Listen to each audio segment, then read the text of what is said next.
Hey, how's it going, guys? Welcome back to the channel. We're going to be checking out a video by Soul to Soul Travels. This one's a priority request by KB over on my Ko-Fi page. If you want to make a priority suggestion yourself, there is a link down below. Another way that you can support the channel and get something back in return. I'll give you a shout out. So shout out to KB for this. They actually recommended two of them. And they're both from Soul to Soul Travels channel. If you don't know about their channel, go check them out. It's an American couple that moved to the Netherlands, and they document their journey and their experiences and what they've noticed, like the differences and whatnot between the two countries. So anyways, this one is a medical emergency while living in the Netherlands. How bad was it? So we're about to find out. I do know that the Netherlands has what seems to be a better healthcare system than what's available in the United States. So we'll see.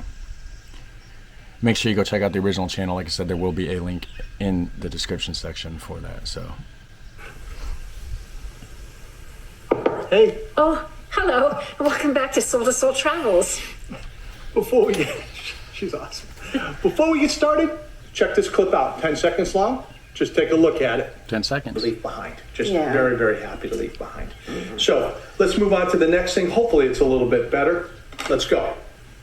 And things did not get better after that. No, what happened? as a matter of fact, Eric had a heart attack shortly after filming that while he was editing the video. Just very shortly after that. Yeah, within an hour. Yeah, rushed to the hospital. There's a whole story behind that, but let's do a little bit of a background. There were signs leading up to this. Wow. And it doesn't look like he had a heart. I mean, it looks like he's doing good, and I'm glad he is. And I can honestly tell you this. I'm just being straightforward. I'm giving you my heart of hearts. If this had happened in the States, we wouldn't be talking. We just would not be talking. You'd probably be talking to me alone. Yes, exactly. I would not be talking. I would be crying.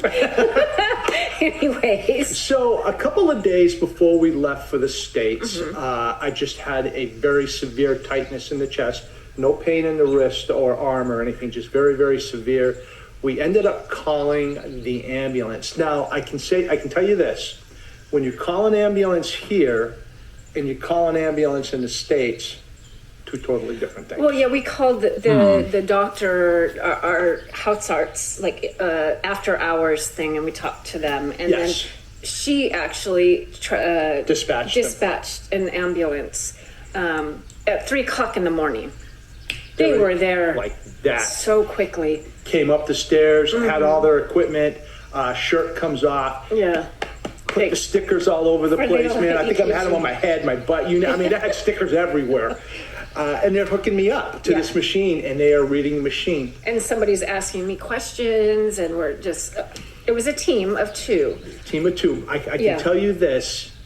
By the time that they had arrived, the pain had stopped and everything was back to normal. Yeah, I'd given you a paracetamol. Yes. And some antacid. We thought maybe it had something to do with that because I've had it in the past before.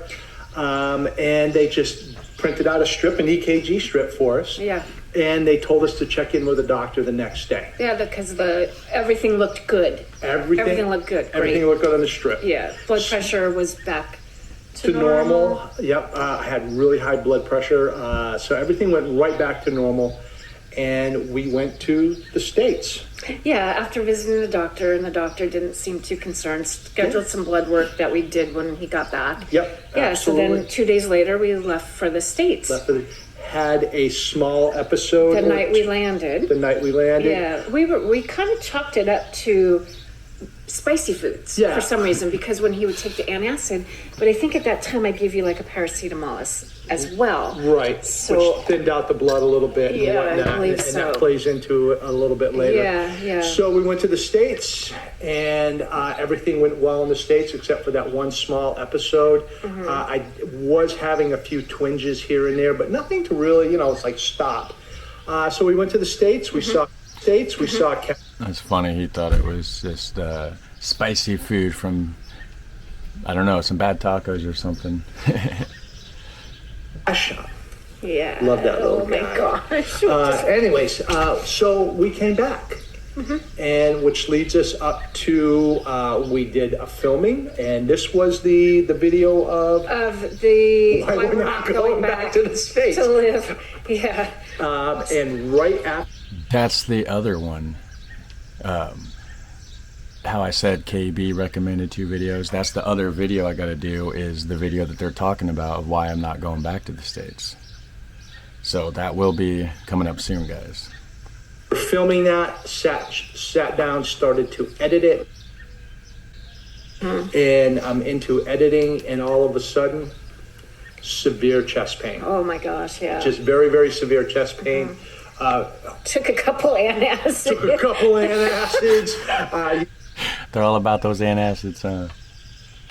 That type of thing. So Tammy ended up calling 112. The 112. Oh yeah, And that was a very interesting experience as well, because when you get on and you call, they ask you, is your emergency fire or a medical or something? There's something else, but I was too distraught to even figure it out. But I'll tell you what, before we go on, I want to go back to the first time that the paramedics came up, and they found nothing wrong with us.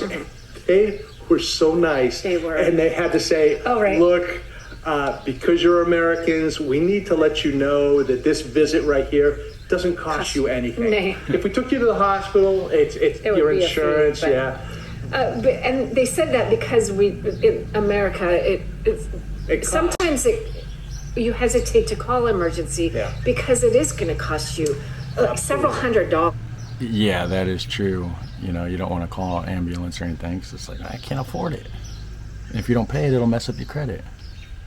Just for them to come out. Yes. And it's like $600 to ride in to go to the hospital. Yeah. I think it costs more than that, from what I hear.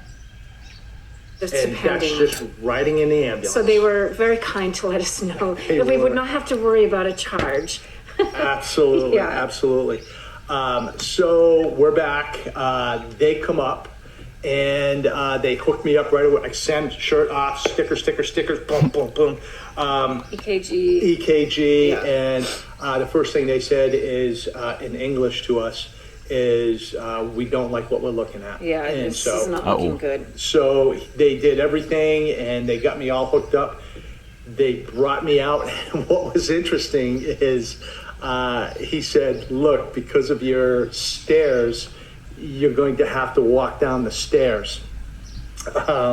So I told him that yes, I could. It was difficult, but I could. And for those of you wondering what would have happened if I couldn't walk down the stairs. Just the other day. We saw this. Check the clip out right now. So crazy. Oh, wow. I mean, that is one way to do it. So as you can see from that clip, guy came out the top window. These guys know what they're doing. That's pretty amazing. I'm sure they've done it a few times. Yeah. It's not their first rodeo. I'm glad that you were able to make it down because we would have had to wait. Yeah, absolutely. As it was, the paramedic team was awesome. They gave you a couple shots of something, which the needles were still in the apartment when I got back that night. I mean, it was just like they do it. They put it aside. They were so awesome. And when I was up front driving with them, I could hear in the background the guy saying about lifting your, you had to take 6 pills. Yeah, he gave me 6 pills to take up here.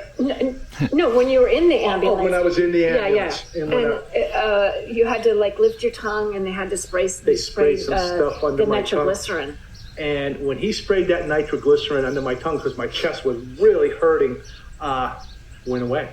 I mean, I was just like, I'm ready to get up. Just go ahead and give me the tube of the nitroglycerin. Yeah. You can drop me off right here. I'll be okay. Well, yeah, and the nice thing is that they were in communication with the hospital system. All the way. Yeah, we have a hospital that's close to us, the San Francisco's, but we ended up going to Mastad down in Zoud, Rotterdam, because they had an emergency cardio care team on call or standing by. Right then and there. We went into that hospital. They took Eric right into the room. They gave me the opportunity to say goodbye.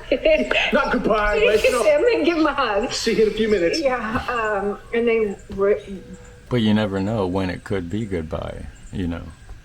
him right off into the room. They took me right into the room, and the doctor was just unbelievable. Good thing it wasn't, though. I mean, obviously, we're glad that he's okay and everything. She said, I'm going to explain everything that's happening. She goes, I just numbed up your wrist right here. We're going to go ahead. Once it's numb, in just a few seconds, we're going to make an incision. We're going to go with a cord, an IV up through your arm. Well, was a scope or something? With a scope, a scope up scope. through your arm.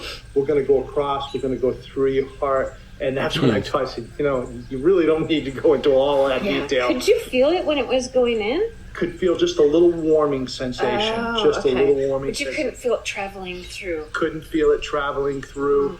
I was awake the whole time she was doing it. The monitors were right there. I really couldn't see the monitors of what was going on. I remember having an itch on my face, kept wanting to itch my face. The doctor had to tell the nurse, go on over and tell him not to move his hand. I'm near his heart. So that'll kind of sober you up a little bit right there. Yeah. So she did the whole thing, and I'm going to say 15 or 20 minutes later of being on the table, she says, we're done. That's crazy. They were just sticking tubes through him, across his chest and into his heart. Wow, I don't know. But a stent in your main artery going to your heart was collapsed. It was almost gone.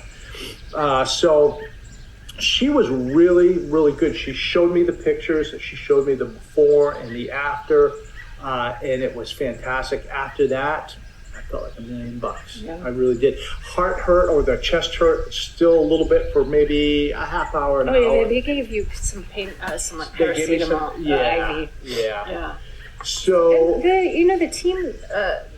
I don't know if it's a nurse or they have like the volunteers or whatever, but there was a nice young gentleman that walked me to the family room and was trying to calm me down because I was, hysterical. I was I was very distraught, and asked me if I had anybody I could call because it's only Eric. Where's Tracy and Travis? I called because Diana is a nurse, so I called Diana, and so that helped. And poor, Elise was so nice, and she just went and made you something. And then I let Tracy and Travis know from TNT, and they were so nice. They came out the next day and took me to TNT. I wonder if that's the TNT Go Dutch channel that they're referring to. And made sure I was, they were texting. Nice support team. Yeah, and made sure that I was like taking care of myself, and it was awesome. Yeah. So here's the thing, and looking back and how things played itself out, and how we were just kind of really blessed, to be quite honest with you. Off topic, but that is some delicious coffee. And I apologize for the dog across the street making noise. Tammy and I, when you come over here and you live in the Netherlands, you have to have insurance. Oh, yeah. You got to get insurance. So I think that we got insurance to cover everywhere. We could be in the galaxy someplace, and we probably got insurance to cover that. We have insurance to cover everywhere, except the United States. I think it might, but I think we had to pay a lot. Yeah, we would have had to. We would have to contact. Is it because the United States, everything's just so expensive, just ungodly expensive? They're like, man, I can't even cover that. Like, the insurance companies don't even want to pay it here. So why would another insurance company from another country want to pay it? Yeah, and let them know they're going to the States, and it was a whole lot more expensive. I mean, a whole lot more. So, with that being said, it has been an interesting experience. 3 or 4 weeks, an interesting experience. Yeah. We've been really busy. I have a whole slew of pills to take right now. Yeah. Check this out right here. There's 1, 2, 3, 4, There's 5 pills I take every single day. Oh, you take 6, but you had 1, yeah. So, but you came home with 5 extra sets of medication.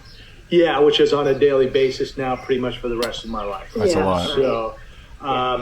So, That was our first experience, actually, of driving down the interstate. I could see a thing. Yeah, I could. And so, yeah, that was pretty exciting. But the one thing, it just, if you're watching and you're one of those people that just don't get out of the way when an emergency vehicle is behind you, and it's amazing. Don't get out of the way. Yeah, shame on you if you're somebody that don't get out of the way when an emergency vehicle is behind you. Shame, shame, shame. When an emergency vehicle is behind you, please consider doing so because it could save someone's life. Absolutely. And I completely agree. It kind of upsets me when I see people not getting out of the way. You know, an ambulance or something's coming up and they just don't care. It slows them down and it can cause people harm. It really gets under my skin. Not even saying it just because of this video, like legitimately it gets under my skin. Amazing how many times the driver had to like honk at cars because they were not getting out of the way. Yeah. And you don't know who's in the back of that ambulance. You don't know what they're going through. It could be a loved one. It could be, what would... It's disrespectful. Sorry, I don't like. That's always been my thing. Just get out of the way. These guys, the paramedic ambulance guys, unbelievable. Yeah. Just absolutely unbelievable what they do. Right, and all sets because we had another team that took us from Mustad up to San Francisco. Just a team dedicated to transport. Yep. They were everybody has been so nice. Professional. Yeah. Nice. Just unbelievable. I can't really say enough about them. Right. The doctors. Great doctors. Great doctors. Yeah. Yeah. It's all good. It's all good. Okay, so we're back. I think, do you want to do like a video comparing the hospital bills? We got a really interesting video that's going to be coming up. Don't know when. My guess is, here's my guess, a month. Well, when the bills come through. When the bills come through for me, and mine was a 4-day hospital stay, give or take? Yeah, 3 nights. Okay, 3 nights, so we had surgery 3 nights. And my daughter's hospital bill in the States, she had a baby and she spent about 3 nights? 5 nights. She was there 5. Okay. So we're going to go ahead and compare the hospital bills. And if we can get a breakdown, all the better. Yeah. So it's going to be interesting to It's going to be very interesting. Because she was, every time that they gave her a pill, they would scan her her wristband. Absolutely. You had a wristband too, right? I had a wristband. Yeah. They would just come and check it when they would come in, and again, they would give her paramedazole or whatever they would give her. It didn't matter. It would wristband, scan it, scan the medicine, boom, and there you go. And they're not scanning it to compare. They're scanning it to charge. And to make sure that it's for the right person. But what was interesting is when you had a pill to take at like 10 o'clock at night, and so then one of the nurses would come around at 9:30 and just leave the pill and say, "Don't take it until 10." Don't take it until 10 o'clock. That would not fly in this That doesn't fly in this No, because then somebody could get sued, or if you don't. Yeah, no, that does not. They want to make sure they watch you take it. Yeah, that's interesting. Take the medication or whatever. Yeah, exactly. The craziness over in the States. But it was cool. Are we happy with the treatment that we got? Absolutely. Oh, yeah. Not even a question. Yeah. We're still doing follow-up visits. That's been a little bit of a challenge. I've checked in with my GP. And my GP went over all the medicines. And because I went there and I wanted to know, is this right? I'm taking a lot of medicine. They did explain it to me. Are any of these I can wean myself off of? And basically he said, no, this is pretty standard stuff. And you're going to be taking it for a very long time. Hey, you ain't getting out of it, buddy. We're still waiting to get into the cardiologist. But yes, we are extremely happy with the medical care that we got here. And once again, very cool. I wouldn't be talking to you. Yeah. So I think we're happy with everything, the way everything played out. Yes. Really happy with the paramedics. Yes. I'm telling you. The ambulance team. I don't know if they call them paramedics. It's the ambulance. Extremely professional. I don't want to take away anybody's title here, but I am shifting my attitude and opinion towards these guys are definitely the hardest working guys in the Netherlands. I mean, they're on it. They are saving lives. And they have to just think on the spot. Make a decision right now. Shout out to you guys that work in the paramedics, ambulance team, ambulance, however you pronounce it. Shout out to you guys. That stuff so quick, and you're in shots in the arms, and once everything kind of went wonky on the EKG. The paramedic, I had to get dressed and I had to put my shoes on. He just grabbed my shoe and slapped it right on. He's trying to button you up. I'm like, we gotta go. Telling me to calm down because it's not helping Eric. It's not helping Eric. No, You gotta. oh my he turned gosh. around, slapped him. So No, he did not. He did not. So He should have. It's like, anyways. So we're Thank gonna you go for ahead putting up with us for this video. Yeah, we're gonna go ahead and wrap it up from this point right here. Yeah. He said he turned around and slapped her. Traumatic. Still trying to process it. Still processing a lot of things. Yeah. But the doctor did say in the hospital, it's good that you called when you called because it was blocked. Yeah. So now I got a stent and we are moving forward. Huh. I wonder if you set off anything in the airport. Probably not. Yeah, that's another story too. I'm not allowed to fly for a little while. Oh yeah, we had to cancel a We trip had to that we cancel had. a big trip that we had. Yeah. But that's another story for another time. That's okay. So, thank you so much for everything that you guys have done for us. All the comments, all the thumbs up. The thumbs up really help. The comments help. Thank you for the subscriptions. And if you want to go ahead and subscribe, it is right here. Boop. So, I don't from see Soul to it. Soul Travels, till next time, we'll see you there. It seems. Dewey. Tote zines. Alright guys, that was pretty cool. Very interesting to see the comparison, and again, shout out to any ambulance workers over there saving lives. And if you guys don't get out of the way when an ambulance or emergency vehicle is behind you, shame on you. Shame. Alright, till next time guys, have a super fun, awesome day. Dewey.